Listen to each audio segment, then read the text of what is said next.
Belum, Bapak, karena masih banyak yang belum masuk.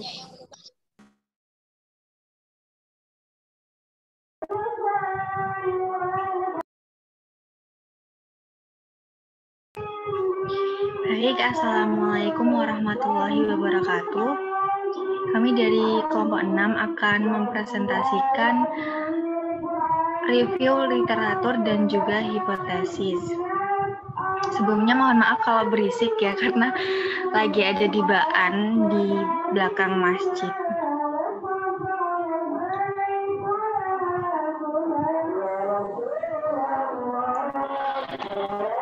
Anggota kelompok kami sendiri itu saya Safira Putri Andasari NIM 1, Della Presilia NIM 13, dan Sevi Yohanasari NIM 18.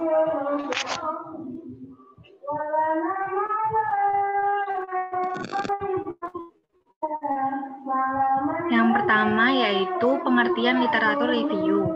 Literatur review itu diambil dari kata bahasa Inggris dengan kata lain tinjauan pustaka yang merupakan bentuk tulisan terencana dan terperinci mengenai pandangan tentang suatu penelitian yang telah dilakukan terhadap penelitian lain yang sedang atau akan dilakukan. Nah, umumnya isi dari tinjauan pustaka ini bersifat kritis terhadap tema yang akan diangkat. Selanjutnya yaitu fungsi dan manfaat penulisan review literatur. Yang pertama yaitu fungsi untuk memastikan pernahnya masalah yang akan diteliti itu dilakukan oleh penelitian lain atau belum. Kemudian untuk mengetahui apakah masalah yang diteliti itu dikaji secara komprehensif, lengkap dan hasilnya memuaskan atau tidak.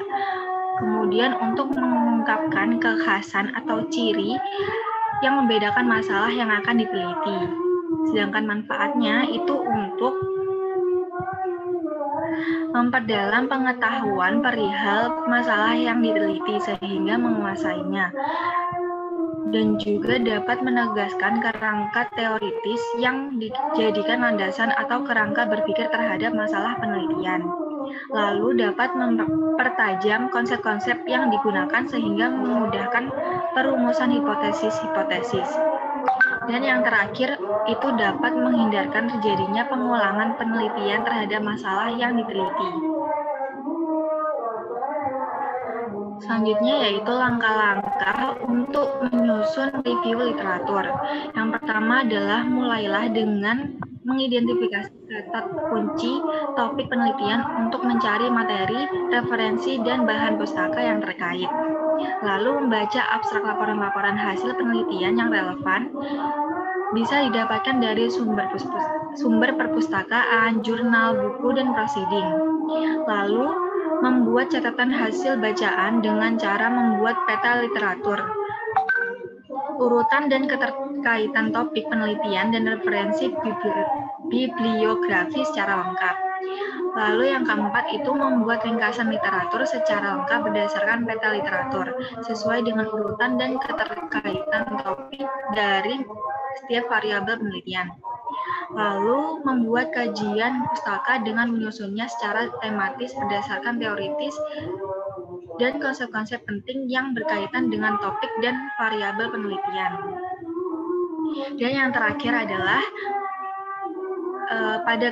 pada akhir kajian pustaka, kemukakan pandangan umum tentang topik penelitian yang akan dilakukan berdasarkan literatur yang ada, serta jelaskan orisinalitas dan pentingnya topik penelitian yang akan dilakukan dibanding dengan literatur yang sudah ada. Selanjutnya yaitu kriteria pemilihan sumber pustaka atau review literatur tadi. Yang pertama yaitu ketepatan, di mana isi dari sumber pustaka sesuai dengan penelitian yang dilaksanakan. Kedua yaitu kejelasan, di mana sumber pustaka itu harus mudah dipahami atau dimengerti oleh peneliti. Lalu ada empiris, itu sumber pustaka itu harus berdasarkan pada kenyataan, bukan hasil imajinasi. Lalu ada terorganisasi, gimana isi dari sumber pustaka itu harus terorganisasi dengan baik sehingga memudahkan peneliti untuk mencari informasi.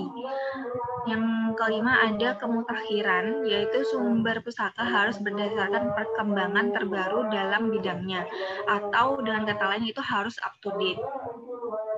Lalu ada relevansi, sumber pustaka itu berhubungan dengan penelitian. Dan yang terakhir ada meyakinkan, di mana sumber pustaka itu dapat menjadi acuan yang terpercaya bagi peneliti. Nah, secara garis besar itu sumber bacaan ini dibedakan menjadi 3. Yang pertama ada referensi umum, yang merupakan sumber yang dijadikan rujukan utama oleh peneliti. Misalnya seperti artikel tertentu, karangan ilmiah, buku, dan dokumen lainnya yang berkaitan langsung dengan pertanyaan penelitian. Yang kedua ada sumber primer, yang merupakan publikasi di mana seseorang melakukan penelitian-penelitian. Di sini penulis itu mengkomunikasikan temuannya secara langsung kepada pembaca. Misalnya sumber primer penelitian itu adalah pendidikan jurnal, misalnya Journal of Research in Science Teaching.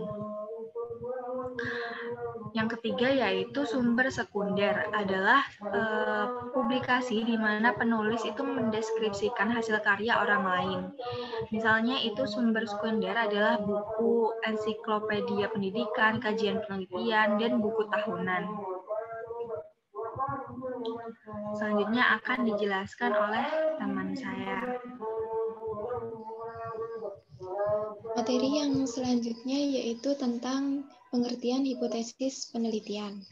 Hipotesis itu sendiri berasal dari kata hipo yang artinya di bawah dan tesa artinya kebenaran. Sehingga secara singkat ini hipotesis dapat dikatakan sebagai kebenaran yang masih diragukan. Arti lainnya yaitu jawaban sementara terhadap permasalahan penelitian sampai terbukti kebenarannya dari data yang terkumpul. Dalam kehidupan sehari-hari, hipotesis ini juga disebut sebagai anggapan, perkiraan, maupun dugaan. Hipotesis juga berarti sebuah pernyataan atau proposisi yang mengatakan bahwa di antara sejumlah fakta ada hubungan tertentu. Proses pembentukan hipotesis merupakan sebuah proses penalaran yang melalui tahapan-tahapan tertentu. Hal demikian juga yang terjadi pada hipotesis ilmiah yang dilakukan dengan sadar, teliti, dan juga terarah. Sehingga dapat dikatakan bahwa sebuah hipotesis itu merupakan satu tipe proposisi yang langsung dapat diuji. Selanjutnya.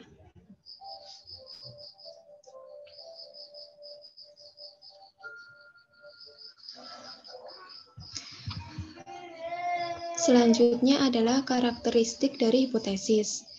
Suatu hipotesis itu dapat diuji apabila hipotesis tersebut dirumuskan dengan benar. Kegagalan dalam perumusan hipotesis akan mengaburkan hasil penelitian. Meskipun hipotesis telah memenuhi syarat secara proporsional, jika hipotesis tersebut masih abstrak, bukan saja membingungkan prosedur penelitian, tetapi juga sukar diuji secara nyata. Dari sumber yang telah kami dapatkan, terdapat beberapa ciri-ciri hipotesis yang menurut Muhammad Nazir. Yang pertama yaitu harus menyatakan suatu hubungan. Kemudian yang kedua harus sesuai dengan fakta. Yang ketiga harus berhubungan dengan ilmu serta sesuai dengan tumbuhnya ilmu pengetahuan. Yang keempat harus dapat diuji. Yang kelima harus sederhana, dan yang terakhir yaitu harus bisa menerangkan fakta. Next.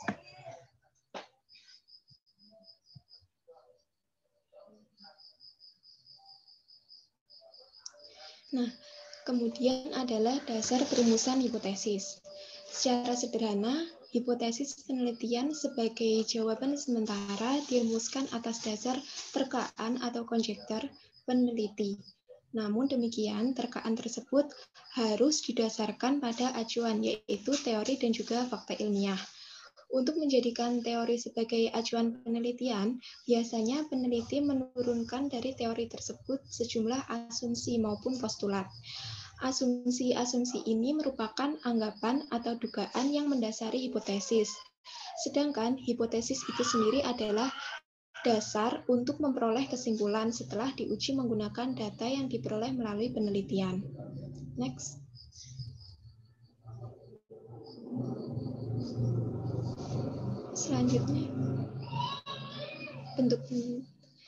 Selanjutnya memasuki materi bentuk-bentuk hipotesis. Yang pertama, bentuk-bentuk hipotesis berdasarkan eksplanasinya. Di sini ada hipotesis deskriptif. Hipotesis deskriptif ini merupakan dugaan atau jawaban sementara terhadap masalah deskriptif yang berhubungan dengan variabel tunggal atau variabel mandiri. Kemudian yang kedua ada hipotesis komparatif, yaitu dugaan atau jawaban sementara terhadap rumusan masalah yang mempertanyakan perbandingan atau komparasi antara dua variabel penelitian. Jadi pada hipotesis komparatif ini variabelnya adalah variabel jamak. Kemudian yang ketiga ada hipotesis asosiatif, yaitu dugaan atau jawaban sementara terhadap rumusan masalah yang mempertanyakan hubungan atau asosiasi antara dua variabel. Di sini pun variabel yang digunakan adalah variabel jamak.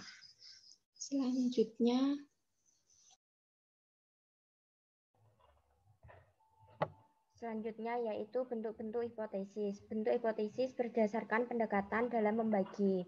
Yang pertama yaitu hipotesis tentang perbedaan fase hubungan. Hipotesis dapat kita bagi dengan melihat apakah pernyataan sementara yang diberikan adalah hubungan ataukah perbedaan. Hipotesis tentang hubungan adalah pernyataan rekaan yang menyatakan tentang saling berhubungan antara dua variabel atau lebih yang mendasari teknik korelasi atau regresi. Sebaliknya, hipotesis yang menjelaskan perbedaan menyatakan adanya ketidaksamaan antar variabel tertentu disebabkan oleh adanya pengaruh variabel yang berbeda-beda. Hipotesis ini mendasari teknik penelitian yang komparatif. Hipotesis ini tentang hubungan dan perbedaan merupakan hipotesis hubungan analitis. Hipotesis ini secara analitis menyatakan hubungan atau perbedaan atau sifat dengan sifat yang lain. Next.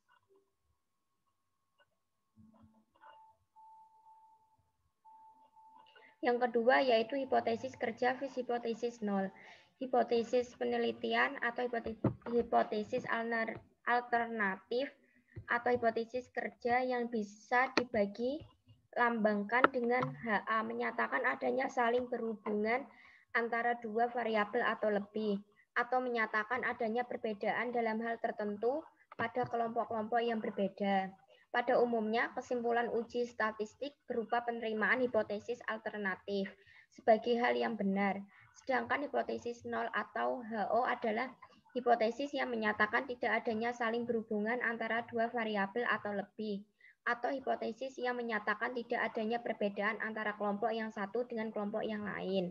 Next.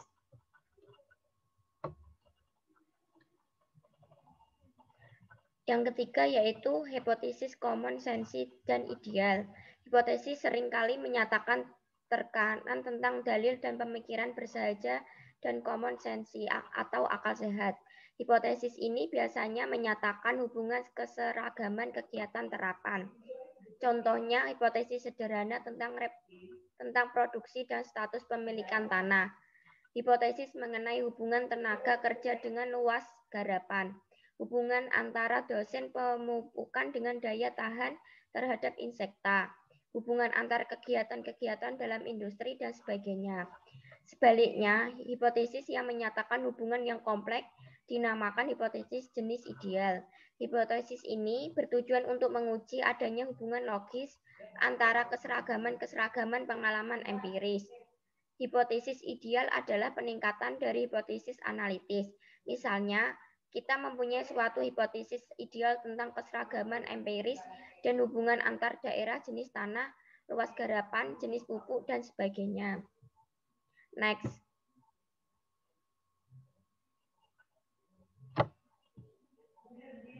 Selanjutnya yaitu tahap-tahap pembentukan hipotesis. Yang pertama yaitu penentuan masalah, yaitu melalui proses penalaran ilmiah akan diperoleh pengetahuan dan permasalahan. Yang kedua yaitu hipotesis pendahuluan atau preliminar, yaitu hipotesis untuk melakukan uji coba sebelum penelitian sebenarnya dilaksanakan. Yang ketiga yaitu pengumpulan fakta. Pengumpulan fakta yang relevan dengan hipotesis preliminar. Yang keempat yaitu formulasi hipotesis, yaitu pembentukan hipotesis dapat melalui ilham atau intuisi. Yang kelima yaitu pengujian hipotesis, yaitu mencocokkan hipotesa dengan keadaan yang dapat diobservasi. Yang keenam, aplikasi atau penerapan, yaitu apabila hipotesa itu benar dan dapat diadakan menjadi prediksi. Selanjutnya akan dijelaskan oleh rekan saya.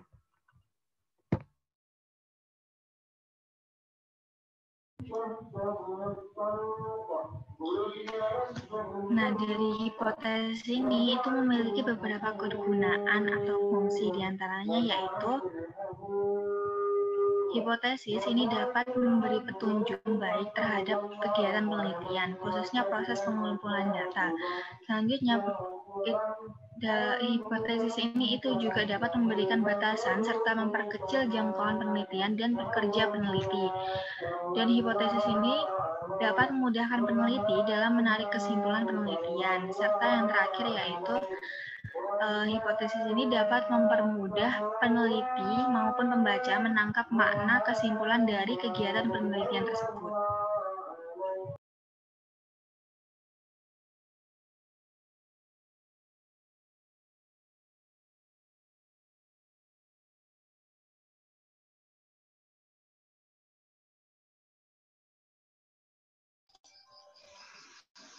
Selanjutnya adalah prosedur pengujian hipotesis. Dalam menguji hipotesis ini, ada beberapa langkah yang harus dilalui, yaitu yang pertama menentukan formulasi hipotesisnya melalui hipotesis 0 atau HO dan hipotesis alternatifnya atau HA. Yang kedua, menentukan taraf nyata atau nilai kritis. Yang ketiga, menentukan kriteria pengujian. Yang keempat, melakukan uji statistik. Yang kelima, membuat kesimpulan.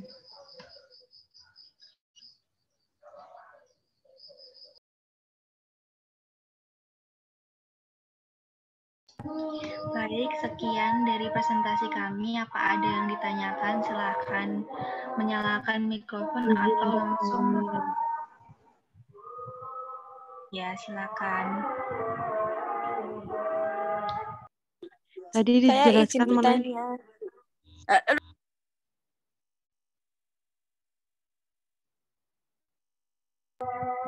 Tadi siapa ya yang pertama nyalain mikrofon? Desya dulu wes enggak apa-apa.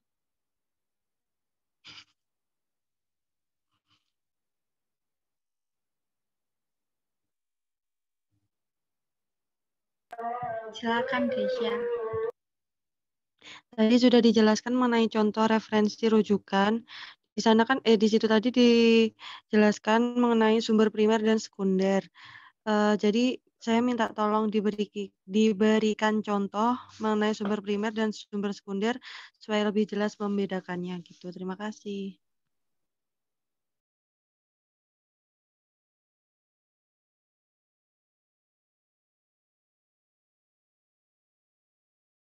Sama-sama, silakan yang lainnya. Saya izin bertanya. Ya. Tadi di slide pertama tentang penjelasan itu ya, mulai awal sendiri itu ada kata-kata bersifat kritis. Itu bersifat kritis itu yang bagaimana?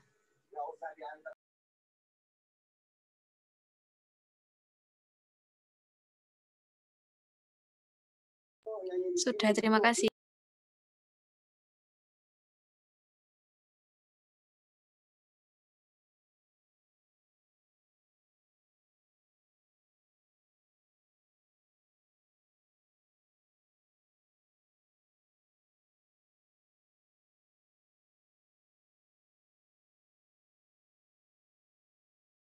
Sama-sama. Yang lainnya ada lagi?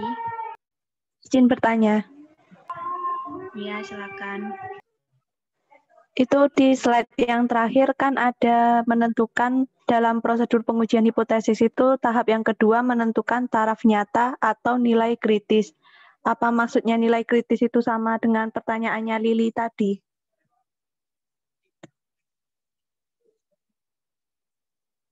Kalau misalnya beda, tolong maksudnya nilai kritis itu gimana?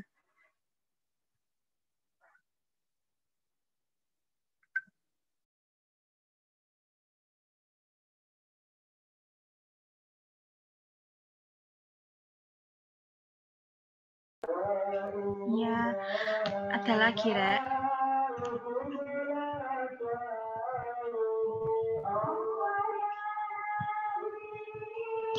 Kalau nggak ada, minta waktunya sebentar ya buat diskusi.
Saya izin menjawab pertanyaannya Desa.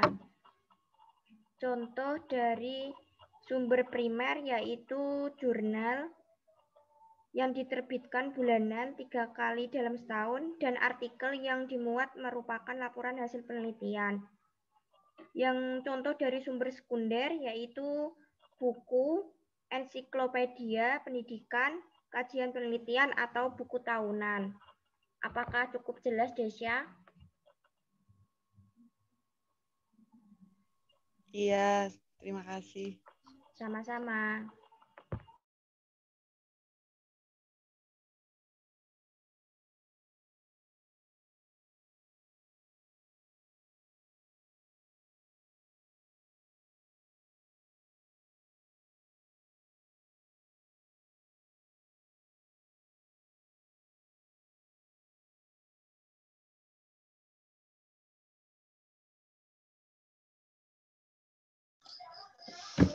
Izin menjawab untuk pertanyaan Vinandani. Dalam slide yang terakhir tadi ada nilai kritis. Apakah sama dengan nilai maksud kritis yang di awal? Kalau beda, apa maksudnya? Jadi nilai kritis di sini berbeda dengan yang slide awal yang di review literatur. Nilai kritis di sini merujuk ke nilai kritis pada uji statistik, yaitu di mana saat uji statistik ini nilai kritis menyebabkan ditolaknya hipotesis nol atau HO yang jadi syarat pertama dari dari uji hipotesis tadi. Bagaimana, Vina? Baik, terima kasih. Ya, sama-sama.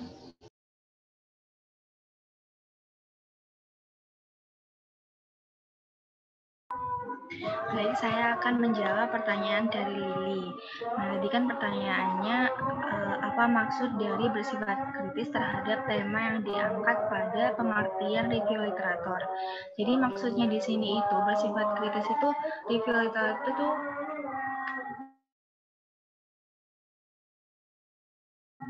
kritis terhadap teliti. Jadi misalnya penelitiannya itu akan mengangkat tema apa. Nah, isi dari tinjauan pustakanya itu kritis terhadap tema tersebut. Jadi dalam isi dari sumber pustaka atau tinjauan pustaka itu tadi itu menjelaskan laporan tentang apa yang telah dikemukakan oleh penelitian lain atau pembahasan dari masalah penelitian itu sendiri. Apa bisa dipahami atau tanggapan lain? Sudah, terima kasih.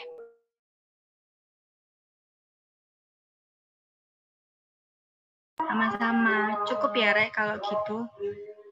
Saya akhiri. Terima kasih. Kurang lebihnya mohon maaf. Wassalamualaikum warahmatullahi wabarakatuh. Waalaikumsalam Waalaikumsalam warahmatullahi warahmatullahi wabarakatuh. wabarakatuh.